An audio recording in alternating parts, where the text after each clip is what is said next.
My name is Vesper. You don't know me yet, but you might think you've met someone like me.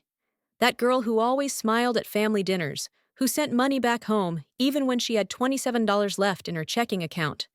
The one who made it out, but never really escaped. Let me tell you how I got kicked out of the family I carried on my back. On the very night I thought they would finally see me. The house smelled like store-bought lasagna and lavender Glade plug-ins, my mother's version of elegance. There were about 20 guests milling around. Uncles in tired polo shirts, aunts who wore too much perfume, and cousins who hadn't spoken to me in years. The table had wine glasses set, which was new. Mom used to say wine was for show-offs. Guess that changed.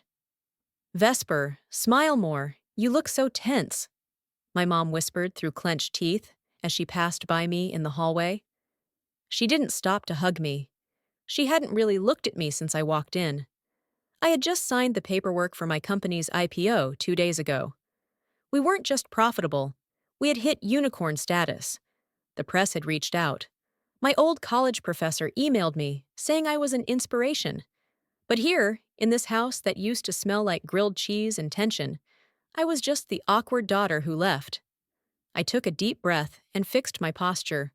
The kind of breath you take before walking into a boardroom full of venture capitalists. But this felt harder. At dinner, the plates clinked and the air buzzed with a kind of fake warmth. My dad tapped his wine glass with a butter knife. "Everyone, a toast," he said, standing. "To family, to sticking together through thick and thin, and to our Vesper, who's finally decided to show up again." The laughter was uneven. My Aunt Sheila coughed into her napkin. I raised my glass, lips pressed thin. "Thanks, Dad." "I mean, look at her," he continued, grinning. "She's all grown up now. CEO, big shot, money in the bank. But hey, no matter how far you go, remember who wiped your butt." More laughter, this time louder. My face felt hot. I smiled with the corners of my mouth only. "Appreciate the reminder." "Oh, I'm just joking," he said. "Mostly." He sat down. The room settled, but I knew what was coming. This wasn't about celebrating me. It never had been. Later, when dessert was served, my mom stood up. No toast, no speech, just a sharp breath, and then, "I'm tired of pretending." The room went quiet. I looked at her. Her expression was flat, unreadable. "Vesper," she said, "we didn't ask you to come back here just to brag about your money. You think we care about stock prices or whatever you're doing?" My cousin froze, halfway through a spoonful of cherry cobbler. I blinked. "Excuse me?"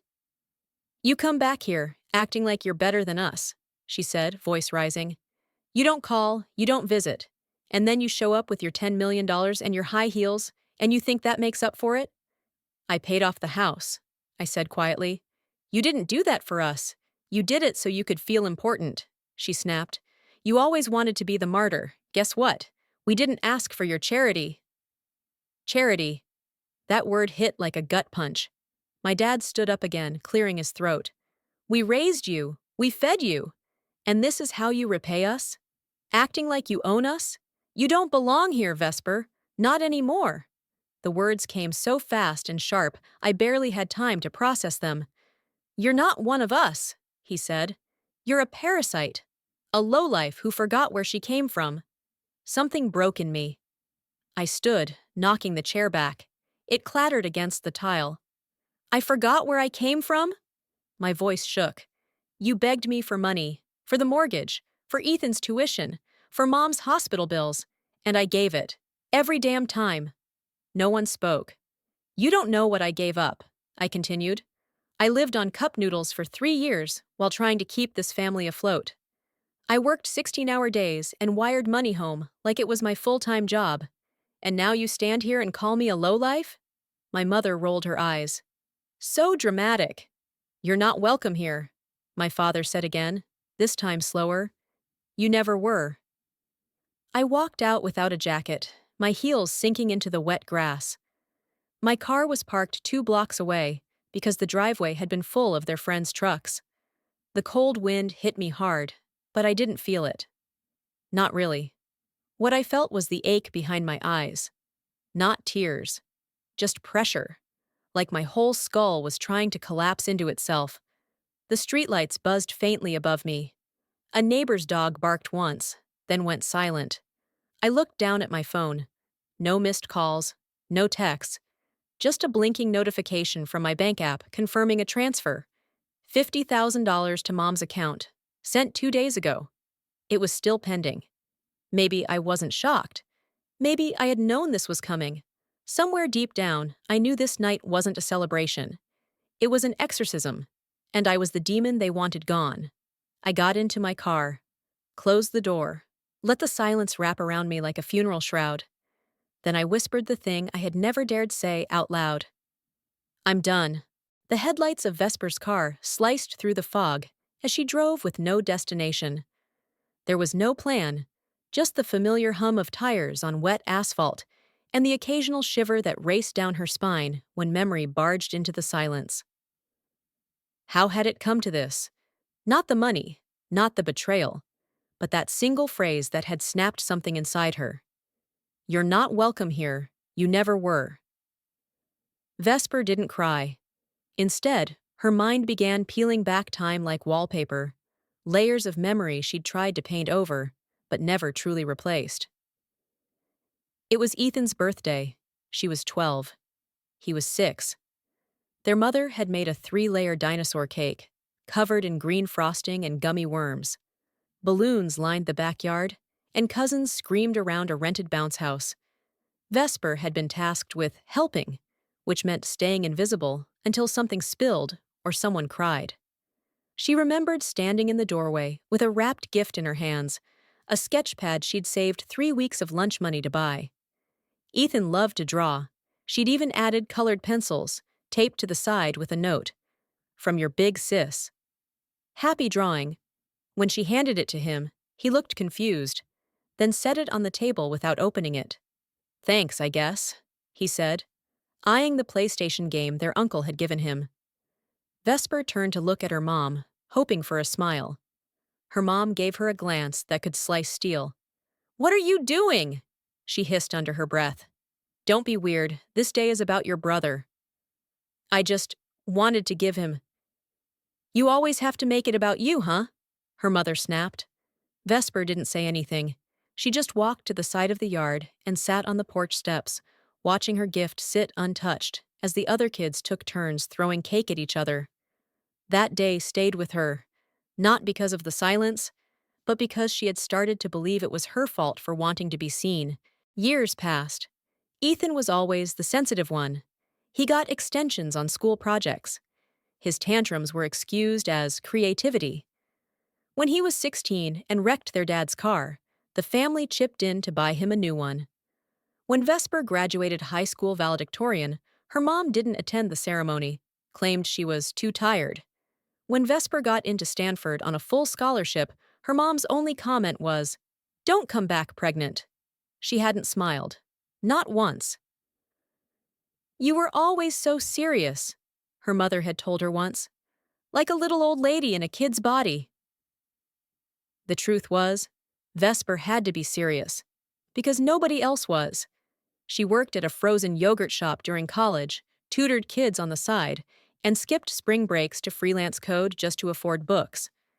Every dollar saved went into her business, the business that now had 10 engineers and a valuation larger than the net worth of everyone at that dinner table combined. But none of it had been enough. Not to them. Back in the car, her phone buzzed. A text from Ethan. "Ethan, just so you know, that was messed up.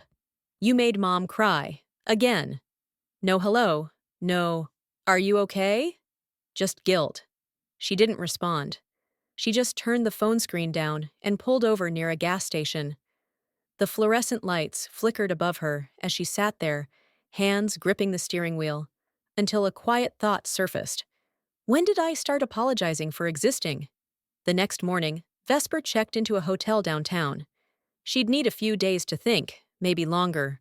She ordered a black coffee and a muffin from the room service menu and sat at the window, watching the city rise like nothing had changed.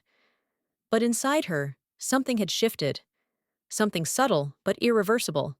She opened her laptop and pulled up a spreadsheet titled Family Support, Master. The sheet had over 60 entries: rent assistance, hospital bills, car repairs, bail money, private school tuition for Ethan's brief stint at Catholic prep, vacations her parents had taken under the excuse of needing to recharge. The total was $742,300. She stared at the number for a long time, letting the weight of it settle into her chest like a stone. It was never enough, because it was never really about money. It was about control. A knock at the hotel door pulled her from her thoughts. She opened it to find a bellhop holding a small package. No name, no card. Just a padded manila envelope. Suspicious, but curiosity won. Inside was a flash drive and a folded note. "I thought you might want to see what they really think when you're not around." No signature. Her heart dropped. She plugged the drive into her laptop. One video file. She pressed play. It was shot in her parents' kitchen. Phone footage. Probably Ethan's.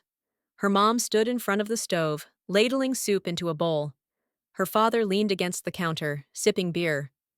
"She's gonna show up, flash that money around like she's some damn queen," her father scoffed. "She always did like attention," her mom said. "You think she'll write us another check?" "She'd better," her mom muttered. "I didn't waste 20 years raising a girl just for her to act like she owes us nothing." They both laughed. The video ended. Vesper sat there in silence. Then something strange happened. She smiled.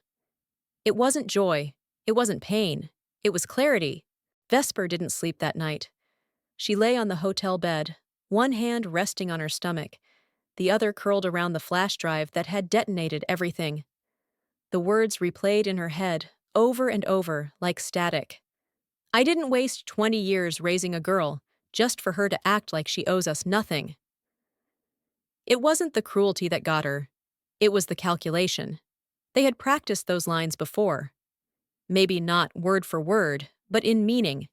They'd told themselves that her success was their entitlement. And now she had proof. But what would she do with it? At sunrise, she slipped on sneakers and a black hoodie and walked aimlessly through the city. Sidewalks were still damp from an overnight rain, and the only sounds were pigeons fluttering on rooftops and early buses wheezing by.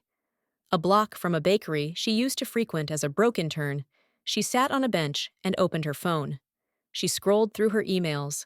Subject line: urgent, overdue, 13,287. Name redacted college. The body was short. Tuition hadn't been paid for Ethan's final semester. The college was threatening to withhold his diploma. Vesper stared at the screen, heart rate flat. She had paid that bill 3 months ago. The payment must have been reversed. She logged into her business account. The transaction was flagged. Request was canceled from external bank. Origin, joint account. Parent, primary. Her breath caught. She clicked through. The account was still active, but her parents had removed her name, retroactively, used their joint privileges to reroute funds. The money was gone. She hadn't signed off on it, which meant they had forged her authorization.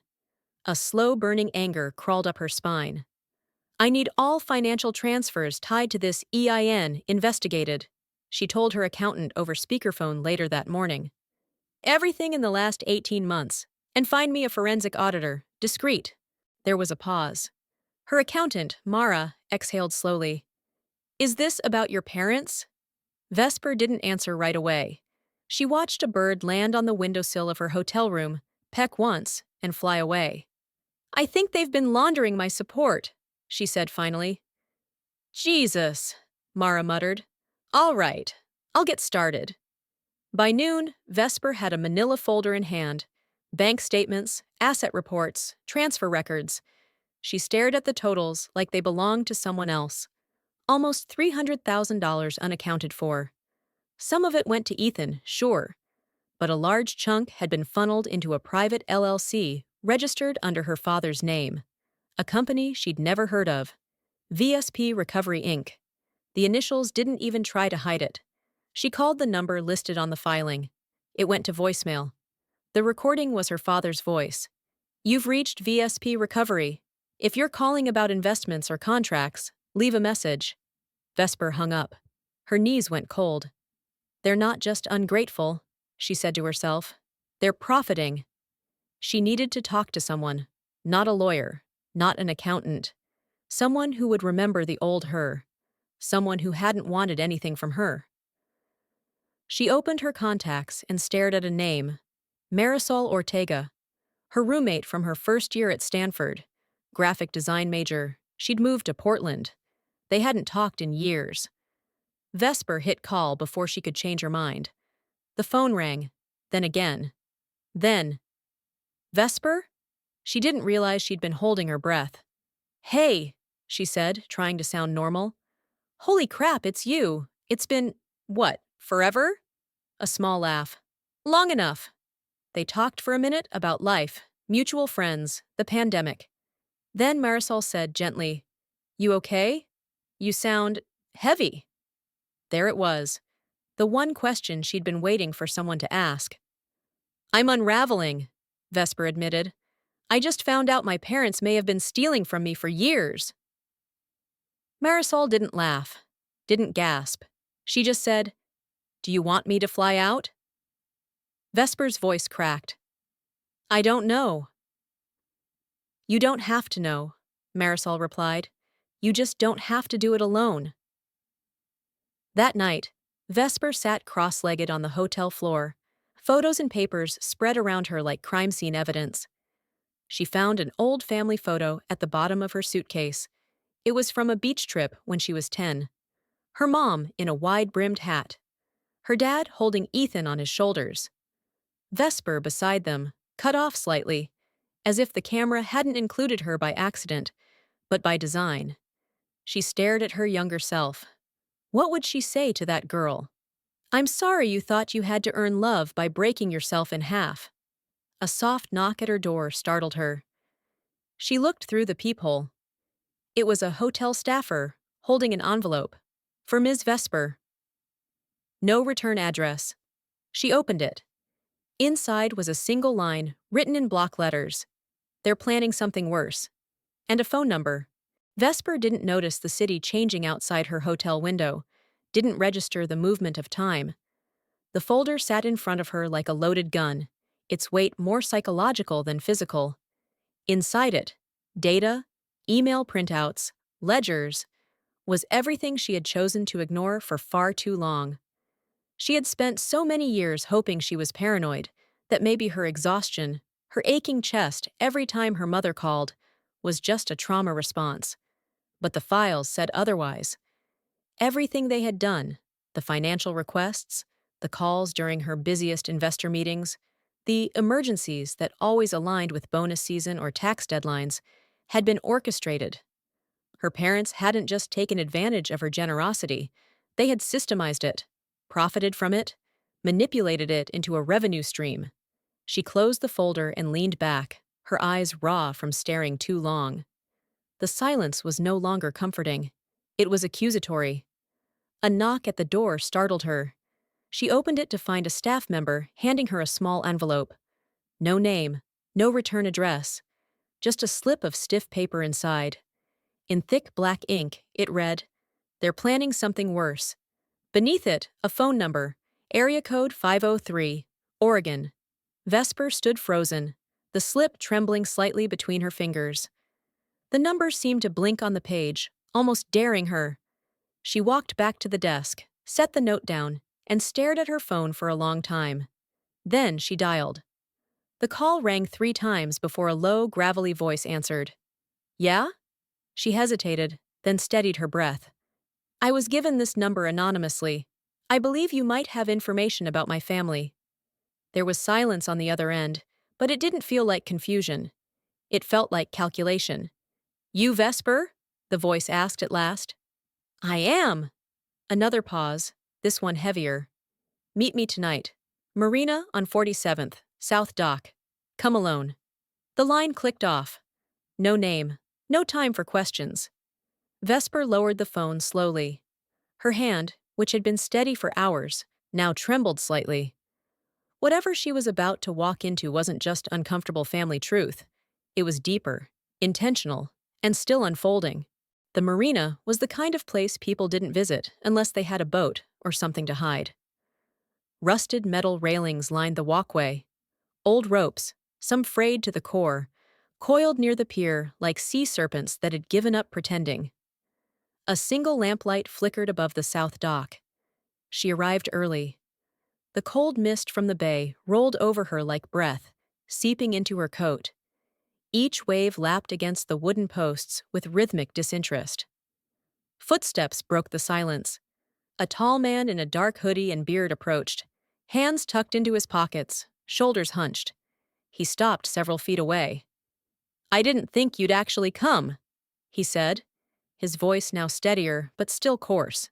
Vesper didn't move. "You left me no choice." He nodded. "Fair." She tilted her head slightly. "Who are you?"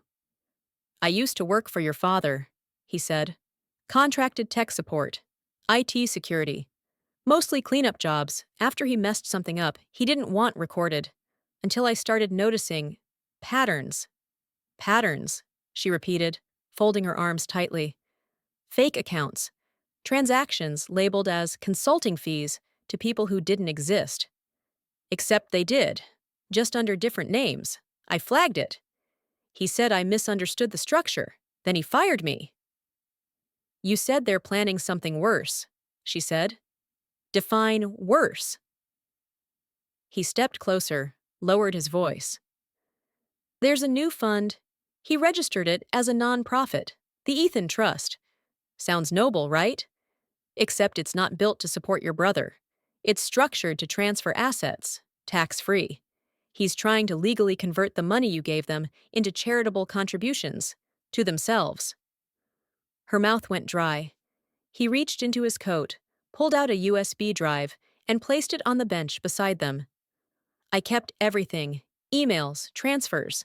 They used your name, Vesper, your signature, on donation slips, IRS reports." She didn't touch the drive. "Why give this to me?" "Because he ruined my career," he said simply. "And because you should know that they're not just bleeding you dry. They're doing it smiling." She looked away, the water now a blur. Before she could speak again, he added, "Check the emails for March 12th. That's when they started plotting how to cut you out of the equation entirely." When she turned back to him, he was already walking away. Back in her hotel room, she plugged in the USB drive. What she saw unraveled her. Email chains titled Asset Optimization, V. Notes from her father to a tax consultant asking about family donor loopholes. A PowerPoint presentation from her mother suggesting how to phrase their next fundraising ask, using Vesper's success as the emotional hook. And a file labeled Emotional Leverage Calendar, VR. The file contained a spreadsheet of dates. Day she moved out of the house, day of her first public speaking event, her company's beta launch, her birthday. Each entry listed suggested ask, emotional hook, and expected yield. It was surgical. She pushed away from the desk and staggered back, her pulse crashing in her ears. For a moment, she thought she might throw up, but instead she sat down, and she began to write. Not a letter, a plan. One they would never see coming. The invitation was handwritten, sealed in heavy cardstock, and sent by courier. Vesper had considered email, but that felt too clinical, too forgettable.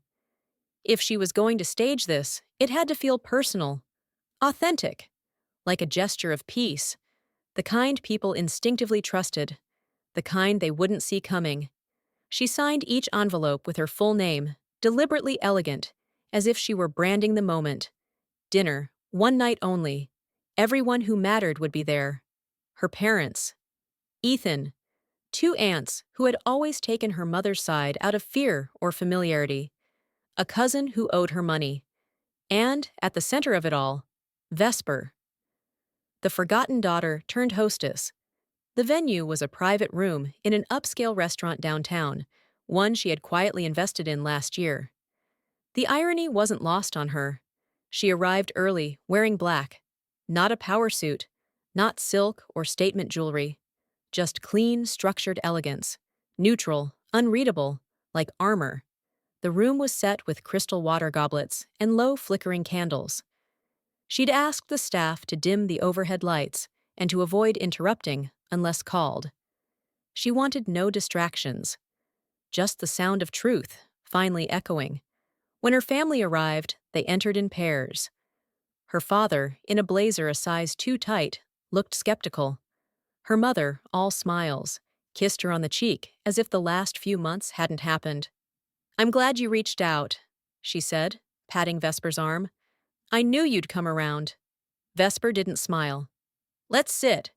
Ethan was last, trailing behind with his phone in hand, texting. He barely looked up. They took their places around the table. The staff poured wine. Small talk bloomed awkwardly, like flowers planted in dry soil. "So," her father said after a few sips, "what's the occasion? Some big announcement?" "I suppose you could say that," Vesper replied, her tone even. She reached into her handbag and pulled out a small black remote. With a press, a screen lowered behind her. A projector clicked on. The first slide appeared. A spreadsheet. Color-coded. Names. Amounts. Dates. "What's this?" her mother asked, her voice tightening. Vesper didn't look at her. "That's a record of every dollar I've sent you over the past 9 years. Mortgage payments, tuition, medical bills, Christmas bonuses, cash gifts, bailouts." Her father laughed softly. "Okay, is this a lecture?" Vesper pressed the clicker again. The next slide was a legal document, a deed transfer with her forged signature. She continued, "This is a copy of the authorization used to take my name off the joint account while maintaining access to company funds. I didn't sign this." No one spoke. Next, she played a short video clip. Her father and mother, standing in their kitchen, joking about how much more they could get out of her if they pushed the emotional angle. She let it run until her mother laughed and said, "She cries every time I bring up Grandma. It's like a button." The room went still. Vesper turned to them, her expression calm. "I want to be clear. I'm not here for an apology. I've spent years giving parts of myself away, hoping someone in this family would see me as more than a wallet or a utility. That hope is gone." Her mother leaned forward, face paling. "Vesper, you're misunderstanding. That was just a conversation. You know how we joke." "This isn't a misunderstanding," Vesper replied. "It's a presentation, and there's more." She slid a folder across the table toward Ethan. Inside, the email threads where he approved fake invoices, CC'd on tax filings, part of the process of laundering her funds through the fake nonprofit. He didn't open it. "You set me up," he whispered, not looking at her. "You set yourself up," she said. "You just didn't think I'd notice." Her father pushed his chair back. "Okay, enough of this. You've made your point. If this is some weird therapy exercise—" Vesper stood. "This isn't therapy, this is accountability." She walked to the door, opened it slightly, and nodded. 2 servers entered, silently placing envelopes in front of each guest. "Legal notices," she explained. "All assets transferred through fraudulent channels are being pursued. Your nonprofit has already been reported. The IRS will follow up within the month." Ethan shot up. "You can't do this." "I already have." Her father slammed his palm on the table. "You're tearing this family apart." "No," Vesper said quietly, leaning down, her voice low and steady. "You did that when you decided I was only worth what I could give you." She turned to her mother. "And you? You taught me that love is a transaction, that loyalty only flows one way. I'm done subscribing to that mythology."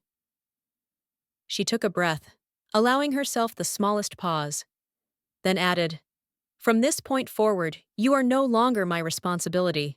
Not emotionally, not financially, not legally." She looked around the room one last time. "Enjoy the meal." And she walked out. Outside, the night air didn't feel cold. It felt earned. She kept walking, the street lamp shadows lengthening behind her, and for the first time in a very long time, she felt light. Not happy, not healed, but no longer drowning. There would still be grief, still be scars. But now, there was space to breathe. And that was more than she'd had in years. The aftermath wasn't loud. There was no public scandal, no reporters camping outside her condo, no voicemail threats from her father. Silence followed the confrontation, and it was the silence of a building mid-collapse, one where you could still hear dust settling. 3 days after the dinner, Vesper got a call from her attorney. Her family hadn't responded directly to the claims, but her father's nonprofit had been flagged for federal audit. The IRS had already begun reviewing the past 2 fiscal years.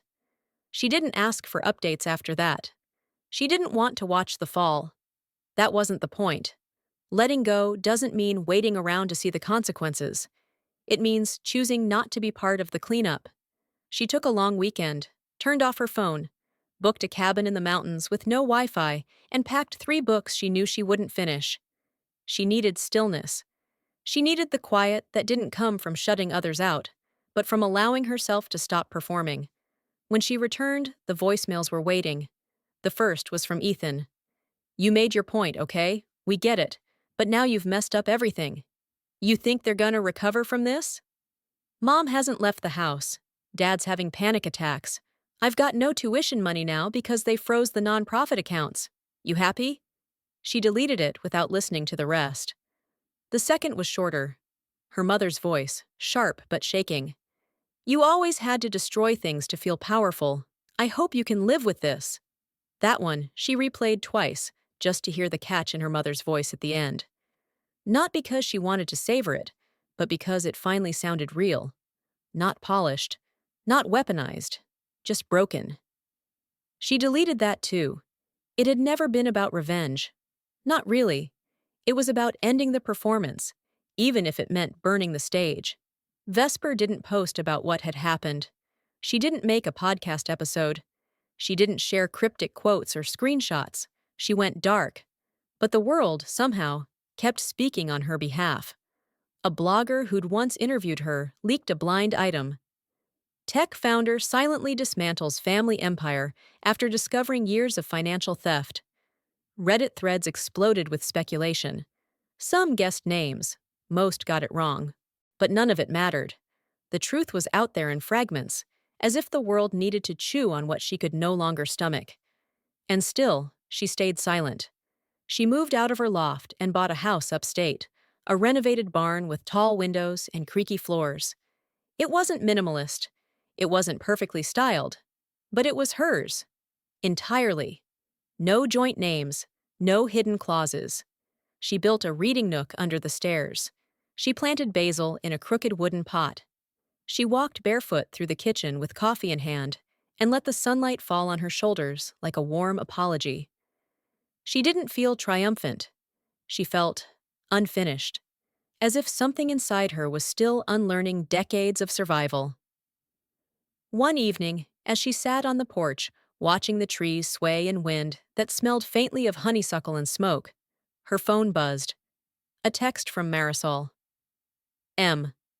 "Heard about the dinner. I didn't ask, but everyone is talking. You okay?" Vesper stared at the screen for a moment, then typed back. V. "Getting there." Marisol's reply came almost instantly. M. "You know, you don't owe anyone the full story, including me. But if you ever want to talk without explaining everything, I'm here." Vesper smiled.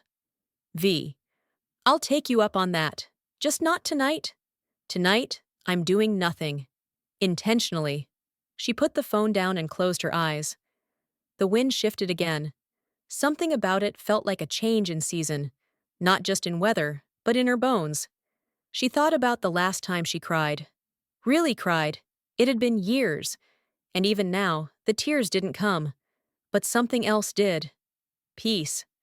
Not because things were fixed, or even healed, but because, finally, the pain wasn't being fed anymore.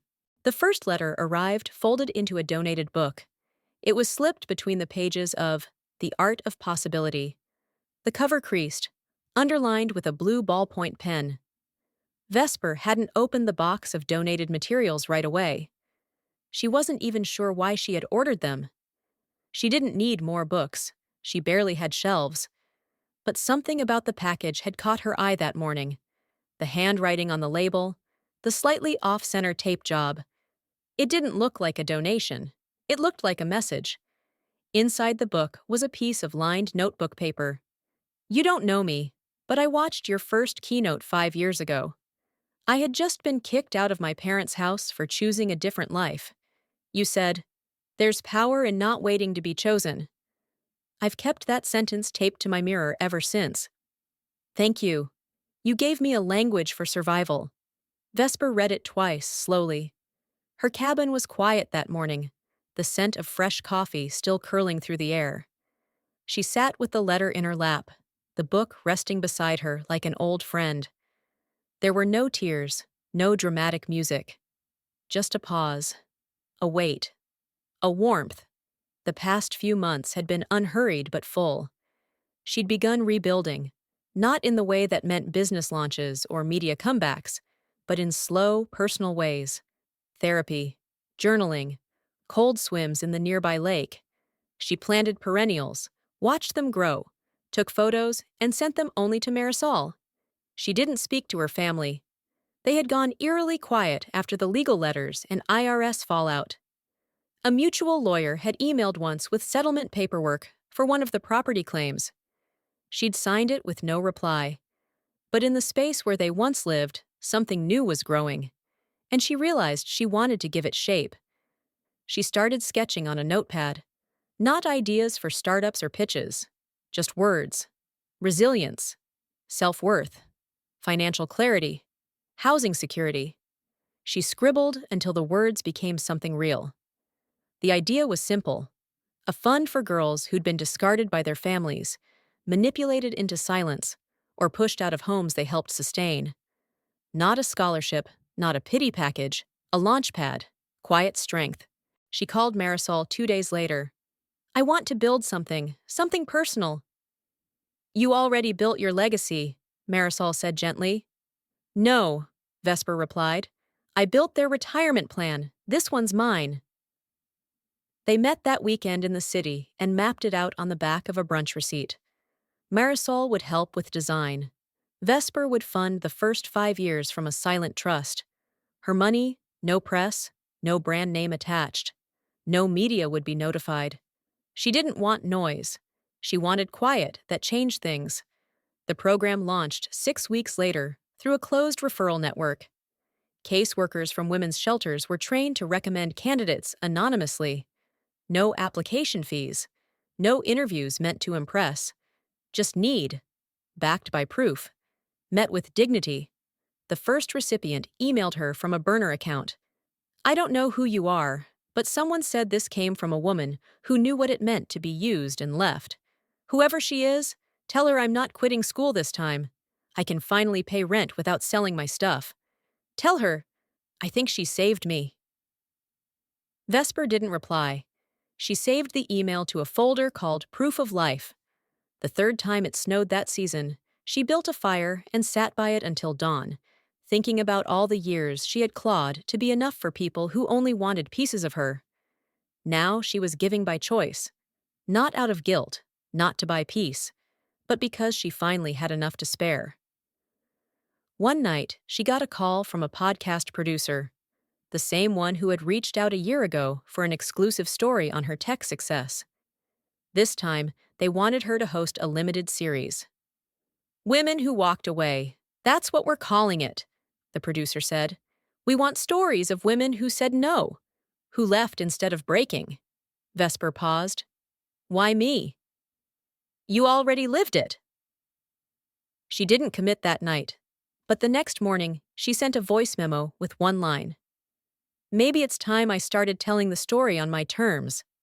The studio was quiet, save for the soft hum of the recording equipment and the occasional scratch of a chair being adjusted. Vesper sat across from the mic, her hands calm in her lap. There was no script, no bullet points, just a producer behind glass, holding up a thumb when they were ready. She leaned forward and began.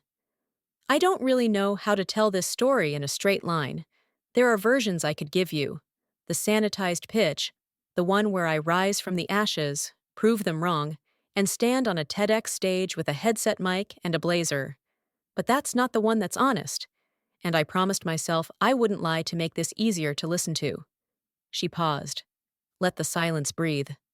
I grew up in a family where love was conditional, where the currency wasn't affection or care, but obedience, where success was only respected if it could be claimed by someone else. I was the backup plan, the checkbook, the invisible asset. Her throat tightened, but she continued. And I wanted to be wanted. God, I wanted that. So I overgave, overperformed. Thought if I could just be more, do more, they'd finally love me in a way that didn't feel like a transaction. But all it did was teach me how much I was willing to lose just to feel chosen. She let out a breath. Not a sigh, just an exhale of truth finally given shape. The twist isn't that I walked away. It's that walking away didn't feel like a climax. It felt like grief. The grief of giving up on a version of them I'd invented so I could survive them. She stopped. The room was still. Then, softly.